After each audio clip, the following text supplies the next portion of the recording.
Hello, everyone, and welcome to our AFC East Roundtable on ESPN's YouTube channel. I am Mike Reiss, ESPN Patriots reporter, joined by Alaina Getzenberg, ESPN Bills reporter, Marcel Louis-Jacques, ESPN Dolphins reporter, and Rich Cimini, ESPN's Jets reporter. I've got the hosting duties because they feel bad for me. The Patriots are in last place with a 3-4 record. We've got the Bills at 5-1. We've got the Jets, Jets, Jets, 5-2. Rich, you're like, I can't believe this. What's happening? What universe is this? It's like the Seinfeld Bizarro World episode. It's like things that are not supposed to be happening are happening. The Jets are winning, but it's a welcome change. And we got Marcel with the Dolphins at 4-3. I do think we need to start with Alaina because the Bills at 5-1, first place. Give us some hope, Alaina. These three guys covering these teams, looking up at the Bills. What is the biggest obstacle for the Bills to keep this thing going? It's interesting because if we had this conversation maybe a week ago or a couple of weeks ago, before that Chiefs game, I would have talked a lot about the injuries and how they've lost safety Micah Hyde for the season. And there's a list of things they're dealing with, but they're only going to get healthier because Tre'Davious White is coming back sooner rather than later.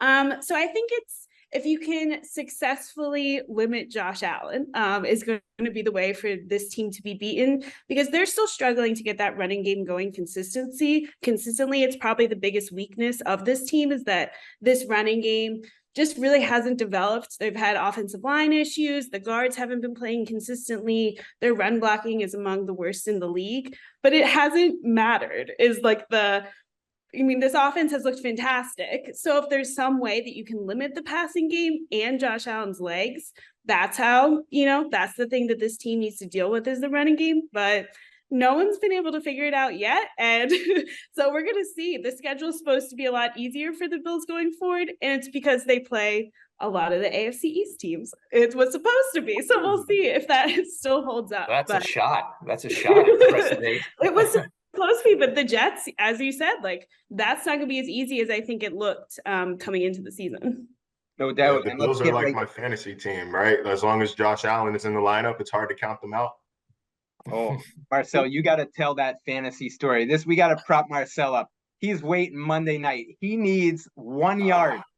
1 yard. Explain Literally. This, Marcel. This is unbelievable. Just one. I had David Montgomery and I had Hunter Henry going. Montgomery scores, puts me down by 0.08 points. I needed 1 more yard, 1 catch. It could have been a screen and tackle at the line of scrimmage. It would have been fine. Needed 1 yard. And they gave the ball to Khalil Herbert 4 straight plays, and I lose.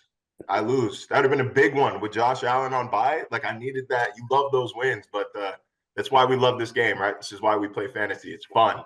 It's engaging. It makes you feel good about yourself. Marcel, I got to tell you, my son, who's 10, is playing fantasy for the first time, and I feel the pressure as his dad, as an NFL reporter, and he's in 9th place in a 10-team league. And he's got James Robinson, who gets traded to the Jets. So it's a perfect segue to go over to Rich. Rich, tie this all together in terms of why this is such a big deal for the Jets. And 2, give me some hope for my son that maybe some more fantasy points are coming. I'm texting Robert Saleh right now. I'm telling him that James Robinson has to get the ball immediately for Mike Reiss's son's, for the sake of his fantasy status. He's going to get the ball. And probably play this week. Obviously, he's in shape. There's no conditioning issues. He's been playing all year with Jacksonville. I thought this was a good trade for the Jets. Breece Hall is a tough loss. He was the guy. He was really the identity of their offense. I think probably the leading candidate for Offensive Rookie of the Year until the devastating ACL injury on Sunday. So, guys, it changes their offense so much. He was that home run threat that they have missed for so many years, and now it's gone. And I do think James Robinson gives them a nice little 1-2 punch with Michael Carter, but it's not going to be quite the same. He's a good inside runner, quick to the hole, but doesn't have the long speed that Breece Hall has. And so I thought it was a good trade to make the best of a difficult situation. We're gathering here AFC East Roundtable and big AFC East game coming up Sunday. Patriots here coming to the Jets. And I look at it from Patriots perspective, your margin for error is thin. You're not used to being in this situation at 3-4. You lose to the Jets, who can go up 3 in the win column. Like, you might not be able to catch them. So Rich, tell me, I mean, on the Jets, how good is this team? And how big is this test for them? It's a huge test for so many reasons, because it's the Patriots. The Jets have lost 12 in a row to the Patriots. I mean, that's just, and they haven't been close games either. We're talking about a bunch of blowouts, 54-13 last year. And I know from talking to some players, even privately, that has stuck with them. They have not forgotten that. They felt that Bill Belichick ran it up a little bit at the end. What a shock. I mean, he's been known to do that a little bit. And so they see this as a chance for maybe a little payback, but more than anything, to go 2-0 in the division. And how good are they, Mike? I think the Jets are a pretty good team. I think they're a legitimate playoff contender. That it shocks me to say that. I thought this would be more of a growing season for them, a transition year. But their defense is legit. Their defense is number 2 in the league over the last 4 weeks. Their offense is sometimes painful to watch. Their passing game is not there. Zach Wilson is not there yet. But I think their defense is going to keep them in this thing. Makes me so happy. I mean, Marcel and Alaina. So me and Rich, we go way back. And, Patriots have obviously had this great run for 2 decades. And so I can't complain. Like, last place, right? Poor Rich. Like, last time for the playoffs for the Jets, I want to say 2010. Like, he's seen some bad football. Like, he deserves this, Nobody more. Right? Marcel, it's good to always. I just enjoy covering Jet Patriot games because you're there, Mike. We've probably covered 60 or 70 games together, so that's one thing that I enjoy. And you're right. I mean, the Patriots have owned this rivalry, but let's be honest with Marcel and Alaina, they've owned those guys too until recently. So I think maybe they're getting their comeuppance maybe a little bit in the division. What do you think, Mike? I mean, what's the mood around the Patriots? This is such an unusual situation. Yeah, it's a great question. I mean, what we saw Monday night was so unusual. It was so bizarre to play 2 quarterbacks and to just play so poorly. I'm not used to seeing a team play like that, and so they're doing some soul searching to show that they're the team that beat the Lions, beat the Browns, took Aaron Rodgers, to overtime in Lambeau and was close with a backup quarterback situation. So we're going to find out a lot about the Patriots this week on a short week. Can't wait to see how that unfolds. Marcel, you saw the Patriots week 1 when you handed me a tissue box on my way out of the press box and you said, "Hey, get used to it, buddy. This is what it's like covering a team that's struggling." But I want to ask you about the Dolphins, because when I saw you week 1 and the Dolphins, they got that thing running with Tyreek and Jalen Waddle, but then we saw them dip a little bit with the whole quarterback situation. What's your read on how good they are?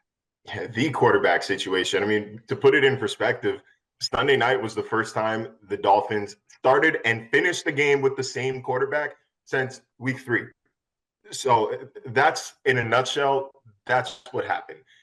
You expect to see a decline in offensive efficiency when your quarterback is missing, but this has been, it was drastic without Tua. Those first 3 games of the year when he was healthy, number 1 in points per drive, number 2 in offensive EPA. Ever since, those numbers dipped to 28th and 26th respectively. So it fell off a cliff. Now, we saw some rust Sunday night. Tua, you could tell that his timing was off. We heard from Mike McDaniel saying that, our receivers are expecting the ball out of their break at a certain point to allow them to catch and run. That didn't necessarily happen after the first drive of the game.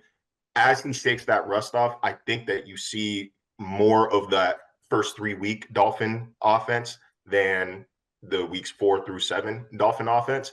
But the critical component here is their defense. We saw them force 3 turnovers the other night against the Steelers. That was the first time forcing a turnover since week 3. They had gone without. And this is a defense predicated on forcing turnovers, predicated on taking the ball away. When you've got guys like Javon Holland and Xavier Howard, you expect to create some turnovers. They hadn't been able to do that. So if they can get back on that stretch and play that kind of complementary football, then it's not over for the Dolphins in the race for, the AFC wild card. I think the Bills are a little far ahead, in terms of the AFC East race. It's going to be difficult. Plus, you've got some ground to make up against the Jets. But their upcoming schedule, they've got the Lions this weekend. Then they're at the Bears. Then they've got the Browns, a bye week, and the Texans. Like, that is a favorable slate coming up to set them up for. I mean, you guys have been covering the league almost as long as I've been alive. You tell me if you've ever heard a stretch this difficult, man. They're December. They are at San Francisco. They are at the Chargers. They are at the Bills. They have the Packers on Christmas, and then they are at the Patriots. And then host the Jets, which we have to take into consideration now since the Jets are legit. I mean, that's about the hardest 6-game stretch to end the season that I've personally seen. They have to be clicking by the time December comes around. Man, you laid that out perfectly, because it sounds like this next stretch is going to be key, that they can buy themselves some margin for error, right? When you get to that iron at the end. And that sort of brings me to Alaina, because when I think of the Bills, and this is more like from afar, so I want to see what the view is like from Orchard Park. Like, I look at it like this is trying to get back to where they were when there were those 13 seconds on the clock. And I know we don't want to mention those two words, 13 seconds. I do it respectfully. When do you see it, Alaina, the same way? And how much is the Bills building up to get to that point? Like, they almost have to pace themselves. Like, how do they sort of make that journey to get back to that point without, I don't want to say peaking too soon, but that's sort of my thought process. Yeah, it's interesting because, like, we all do this thing where the 13 seconds, right? Like you said it, like, respectfully, you can say 13 seconds. I mean, in that building, they're like, yeah, that was a thing. Like, we talk, like, we don't even feel a need to discuss it. They're kind of like, of course, it's going to be a thing. I think beating the Chiefs in the regular season at Arrowhead helped with that. But very much so going into that game, they were like, yeah, the 13 seconds thing was a thing. That was a different team. I think they feel very much so like a different group. Bringing in Von Miller and kind of revamping that defensive line helped a ton with that.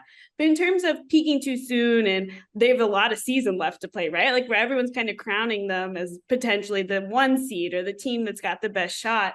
I think they've been there. I think there's like an element to this team that wasn't there last year. That's very much so like, we've seen this, I think Josh Allen's has more experience, this offense as a group has they dealt with this last year. Like, I think going through that and falling short, I mean, it's a weird thing to say, but I think it was good for them, because I think now they're in a spot where the last 2 years they had those disappointments in Kansas City. And now they're at a point where we've seen what happens when it goes bad. Like, we know what not to do. And I think they feel very comfortable with where they're at and taking it the very corny and 1 week at a time and like the thing you hear everywhere. But there's some element of truth to that, because I think for this team, they very much so are like, whoever's, there is that element of security within themselves that I think the experience has helped with. Whereas you saw like a younger Josh Allen, like, not knowing how to deal with this and going through like a long playoff stretch and what all comes with that.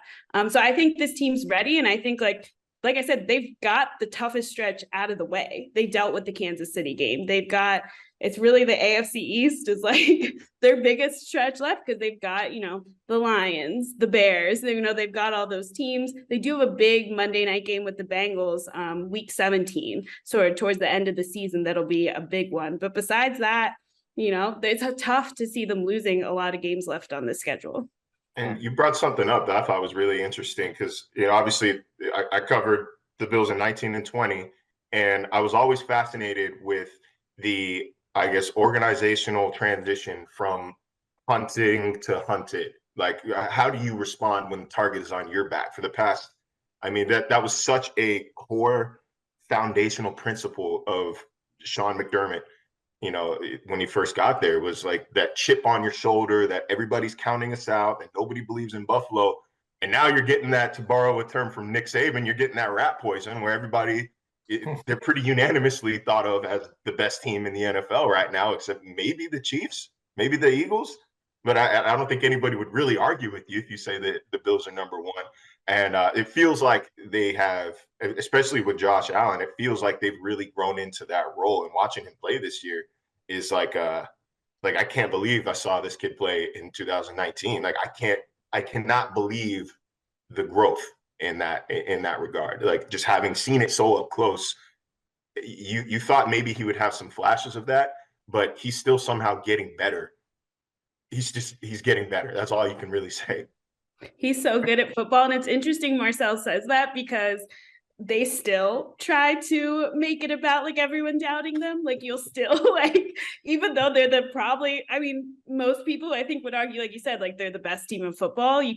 That's an easy argument to make. There is very much so a vibe of people counting them out. And like, there's like, oh yeah, nobody believes us. It's like, you're double-digit favorites this week. Like everyone believes in you. So they're still using that. That is a favorite of Sean McDermott. So while they are the best team in football by most accounts, they are still doubted. People are still doubting them, apparently. Would this be a bad time to mention that the Jets passed on Josh Allen for take Sam Darnold, and they considered him the fourth best quarterback in that draft? Not first, second, or third, the fourth best, behind Rosen, Darnold, and Mayfield, a mistake the Jets have paid dearly for. Yeah, they weren't alone. But like, would Josh Allen be Josh Allen if he went to the Jets? Like, and if he had to deal with the same supporting cast and maybe not dysfunction? You asked the same question because like the Bills passed on Patrick Mahomes as well, or they didn't. They traded away the pick that became Pat Mahomes, but it's been reported Terry Pagula wanted Mahomes to the point where he's in the room every day saying, "Hey, Sean, look at this guy. Pay attention to this guy. This kid from Texas Tech. I think he'd be good." But you have to wonder, like, would Mahomes have succeeded if he wasn't paired with Andy Reid? So, like, it obviously it stings if you're a Jets fan, if you're like, wow, watching Josh from across the state of New York or over state lines, as I think Bills fans will argue. But you got to wonder, like, how much could he possibly improve, or would he have improved if he had to deal with the same dysfunction that Sam Darnold had to? Yeah, those are great points. I think a quarterback's success hinges so much on the environment he's in. And unless the player just has some ungodly amount of talent, which I do think Josh Allen does, but you're right, changing coaching staffs and schemes definitely does have a factor on a quarterback's success. And when I think about the Bills, one of the things I have so much respect for is how they brought Josh Allen along, with Brian Daboll, and how they've set it up this year with Ken Dorsey taking over sort of a smooth transition. And I'm going to contrast that to tell you what is happening here in New England and why we've seen a little bit of a rockier season for Mac Jones in his second year. He had a simpatico with Josh McDaniels, and they just worked so well together. And when you think about the Patriots over Bill Belichick's 23 years as coach, you had Charlie Weiss as the offensive coordinator. And then they sort of kept it in-house to Josh McDaniels, same system. And then they kept it in-house to Bill O'Brien. And then they kept it in-house with Josh McDaniels coming back. This year, they actually did more of a teardown. Like, it wasn't that same smooth, we're rolling in to the next coach. It's Matt Patricia and Joe Judge. They're good coaches, but they've really changed the system. And I sense from Mac some not as comfortable, right? Not as comfortable, whether it's with the X's and O's, the personalities. Josh had like this calming effect on him. And I see Mac making mistakes that I didn't see as much last year. He's got 6 interceptions already this season. And remember, he's missed 3 games. Yeah. So 6 in basically 4 games. Way too much, So gives you a little feel for what's happening in New England. You're telling me that 2 coaches in Patricia and Joe Judge, with a combined, and I'm trying to get my numbers right here, 2 seasons coaching the offensive side of the ball, could not form a brain trust and develop a good offense? That's crazy to me. I would never have seen it coming. I think it's the surprise of the year. I feel the sarcasm, Marcel. Rich, were you coming in with something? I want to ask Mike, and I have a tremendous amount of for Bill Belichick. You know, I knew him back in the day when he was with the Jets. I've seen him do his genius against the Jets. So I respect the man. But I do have to ask you this question, Mike. Do you think there was some arrogance involved in him saying, you know, well, I can hire these two guys to coach the quarterback, you know, Judge and Patricia, even though they don't have backgrounds in that area, because I know he's not thinking this. I'm Belichick. We've got the system here where the Patriots will survive. We've always survived. Do you think a little bit of arrogance in that decision? Yeah, you know, you could make the case, Rich. You could make the case. I think the way I look at it is more part of what's made him great is conviction and not being afraid to be an outlier. And it's my belief that he truly believes that if you're a great coach, it doesn't matter what position you coach. Like he's on record as saying that.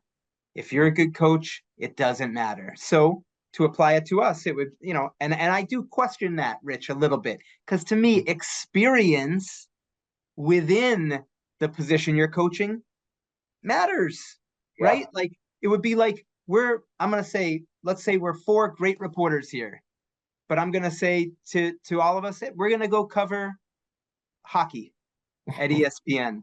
Like it might take us a little bit of time to get up to speed, right? I mean, we're still fundamentally doing the same job reporting. And so we know what it means to work a locker room or a clubhouse. But we have some ground to make up, don't we? Oh, yeah. And like the only way to get experience doing something is by doing it, right? So like to an extent, I understand like the only way to become an offensive coach is to coach offense. You have to start somewhere. But that's like you said, within the group. You know, I think Patricia has one season apiece, right, as an offensive assistant and an offensive line coach. Like, I guess he's got some experience, but Joe Judge has been special teams his entire career. Like, and then you're going to start him with that much responsibility. You're going to give Matt Patricia that much responsibility with such a limited background. It seemed like one or two things. Like, he was either destined to fail or Bill Belichick is a genius and we should just trust him implicitly. And I think we're seeing which one kind of it's leaning toward.